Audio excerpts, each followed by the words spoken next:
You alright? Everyone okay? We're good.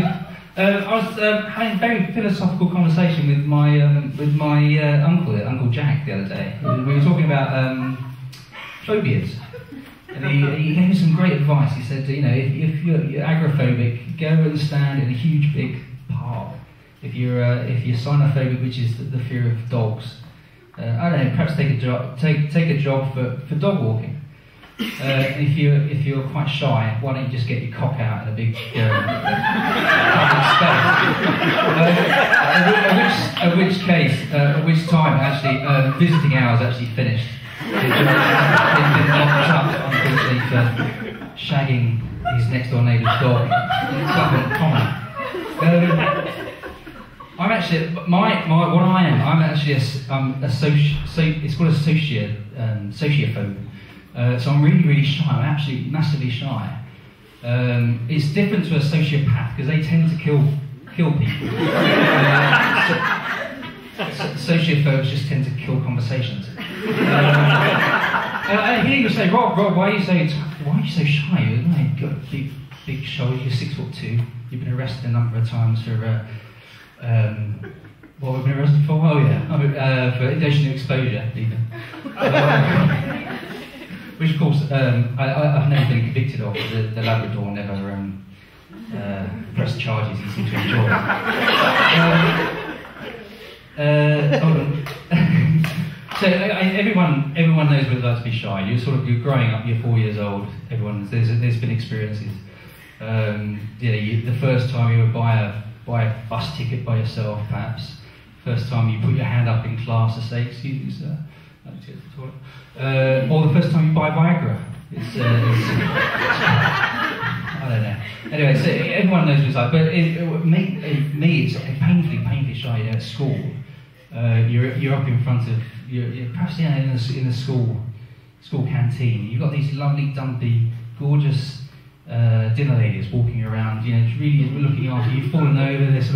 They're looking at you and looking after you, and they're brushing you down when you've hurt yourself. Perhaps come down and sort of give you some advice about trying to eat your greens and stuff like that. And they come round, which is great. And then, of course, if you're really painfully shy, you just don't want them to talk to you. So they'll come up and you're sort of shying away. I say, "Oh, come on, Rob," pat on the head when it's still illegal. And say, "Come on, eat some more greens. Eat some more greens." And of course, you don't hear that. All you hear is, "Eat your fucking greens, you cunt." Which, could be off-putting for a 16-year-old. Even worse if you piss your pants. So, I'm actually an ex-shy, really. I mean, why else would we stand up in front of you, I guess? It's a bit like an ex-smoker. There's an ex-smoker at the end of a meal. It's like that. I mean, there's loads of ex-smokers probably in here, and the worst time for being an ex-smoker, you never really give up being a smoker. At the end of a meal, all you want to do is unwind that cellophane, pull out that bit of silver, and draw out a cigarette, stick it in your mouth, light it up. Huge, big draw. I just fancy a panic attack. Old-fashioned.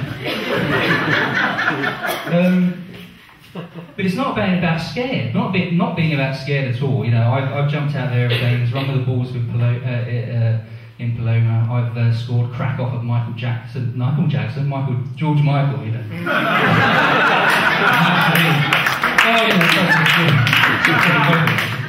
I've done all that, but actually daughters, it's pretty harsh. It's hard work. It's not hard work actually, but they're scary, especially teenage daughters. Teenage daughters are pretty hard. It's really hard being a single parent. They're ill, they're sick, you stay up with them all night, you help them do their homework, you go to the police station when they've been shoplifting. They're hard work. I mean, thank God I was the absent father, so I had to do all of that. I just turned up on a Tuesday with a bag of sweets. 3 days. But the great thing is, I thought we balanced it up and I'd do the talking. So we talk about stuff, and boys, that's fine. Sex, that's easy enough as well, just show a few books. biology lessons and all that. Periods, they're the hardest thing to talk about, really. There's this sweet, innocent, regular girl you saw bouncing around on trampolines and doing beautiful, she's really great, gorgeous. And instantaneously, she turns into a woman. Instantaneously, she's a woman. So you're having to explain, once a month, you'll be getting stomach cramps, you'll be feeling pretty grumpy, and you probably want to stab someone for a bit of chocolate. And then it will last for about 50 years. And at this stage, she looks up at you, really, Daddy? And you say, I think it's going through her head. So, Dad, once a month, what sort of thing happens to you once a month? Well, I suppose I could have a shave. I'm feeling this is when the bitterness comes in. I've always had an empathy with girls, actually, and women. I've got lots and lots of girlfriends who are friends with. And I tend to sort of attract, I guess, a lot of strong women as well. They tend to be very argumentative, and you sort of have a good battle with them. They have high-powered jobs as well. And I tell you what, another thing, they masturbate a huge amount. It's like they don't stop. And because I've got quite an empathy, they feel they need to tell me. And I was on the phone to one of them the other day. Hi, Andy. Yeah, I can't stop. What's wrong? I'm going to go. Why? I just interviewed this really horny guy, and I was going to have to knock one out. Hold on. And the worst thing was, she actually put me on hold, and not silent, so I couldn't listen to her either.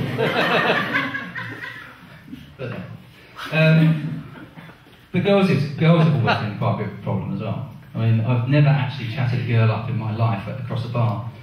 You tend to sort of look across a few times, and then when you're sort of majorly shy, of course, it goes into the roles of stalkerism, and you end up actually getting their phone out and starting to phone their mates from, I don't know, Brixton or something, come pick it up.